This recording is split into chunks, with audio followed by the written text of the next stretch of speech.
This is Junk Drawer, aka JD. Don't forget to like, subscribe, and share. The free rides are over in one of the busiest parts of Manhattan. That's because congestion pricing is now in effect. Yeah, basically, drivers going below 60th Street will have to pay a toll, but opponents say they're not giving up their fight to stop the new tolls. Eyewitness News reporter Lindsay Tuckman joins us live on the Upper West Side with the very latest. Good morning, Lindsay. This congestion charge tax is just a tax on the poor because in New York City, the people that live in Manhattan live there and then they might go out of Manhattan. There's about 2 million people that need to go to work, give or take, to get into Manhattan. So all this is a tax on the poor, lower class, and maybe some middle class workers that have a business that they have to travel into to make deliveries. That's all this is. Nothing more, nothing less. Good morning, Pedro and Tony. After many delays and multiple lawsuits that raise the question of if it would even happen at all, it is official today. New York City joins other cities like London, Stockholm, and Singapore with implementing a congestion pricing toll in the busiest parts of the city. And you can see behind me here, those gantries, they will be scanning your Easy Pass or your license plate to make sure that you get charged. So here's what you need to know if you are a driver moving forward. They say they're going to charge you on off-peak hours still, approximately $2 to $3, and $15 billion for safety. What safety? You have the constant attacks on the subway, the constant people sleeping on the subway. You haven't dealt with your homeless issues. You haven't dealt, and you really want to talk about safety.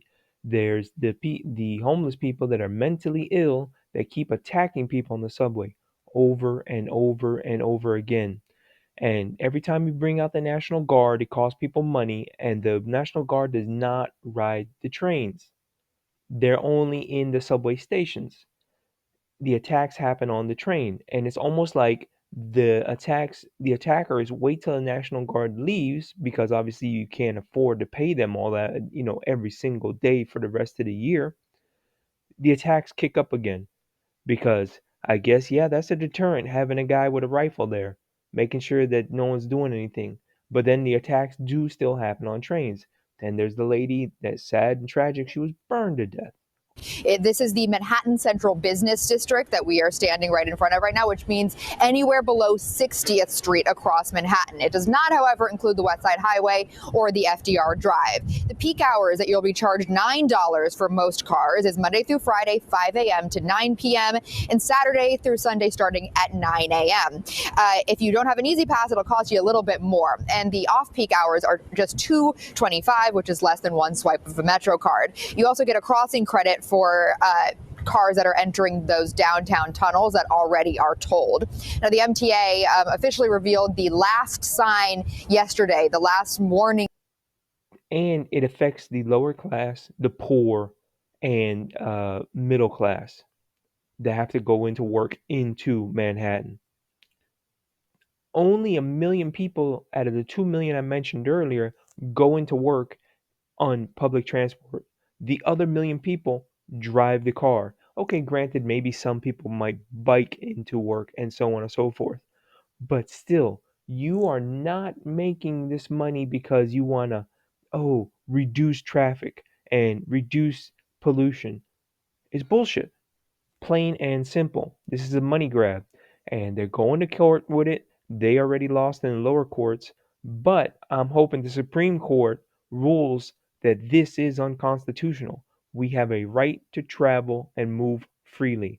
This will restrict 1 million people, give or take. Sign for drivers as they are entering the Central Business District.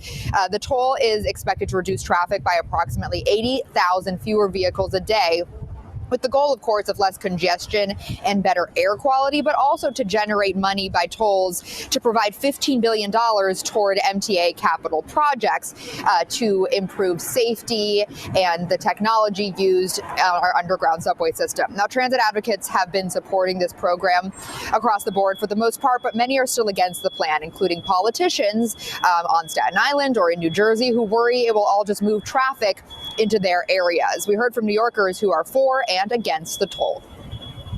You're restricting the capability of a large majority of people to move freely. Plain and simple. That alone restricts a person if they can't afford to drive into the city because you have a $9 plus charge. That's a restriction on their movement. And then some of these people need their vehicle because they're cleaners, handymen, repairmen, contract workers. The people traveling in there with vehicles, you think they want to travel into that jam-packed city where it takes, I think, it's like 11 minutes for people to move a certain distance? You think you're going to reduce that by charging those people that have to go in there, that are forced to go in there? Yeah, they might just charge an extra, let's say, $20 to their new, bills.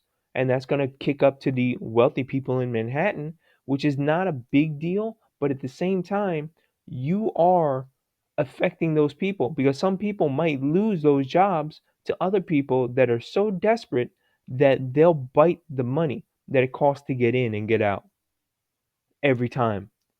And then all that does is it forces those people to reduce their prices. And then other people have to come in and then still charge the same money or reduce, it becomes this, it's almost like you're intentionally trying to make the poor poorer because there's some people out there that are just scraping by and they'll take that hit and not charge their client. And then you might say, oh, well, that's on them. They need to charge their client that money to get into New York.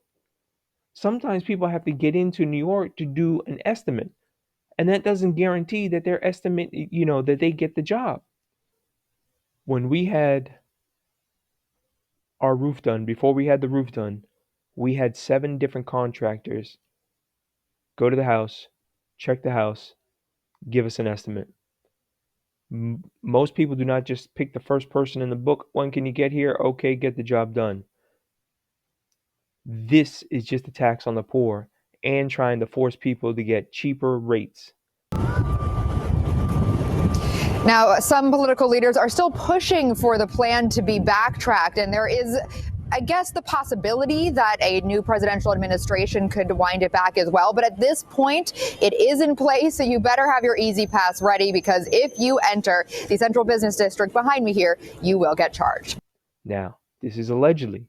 I don't have no proof of the trying to get cheaper rates on the work, but all this is a tax on the poor because the poor, the lower class and the middle class, all the people traveling into Manhattan at that time, they wouldn't need to travel into Manhattan if they lived there, plain and simple. So who was going in there?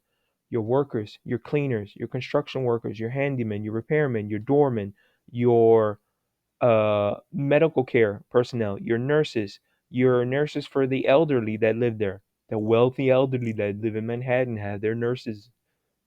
Uh, I would say anyone in the service industry that works in diners, restaurants, the hotels, so on and so forth.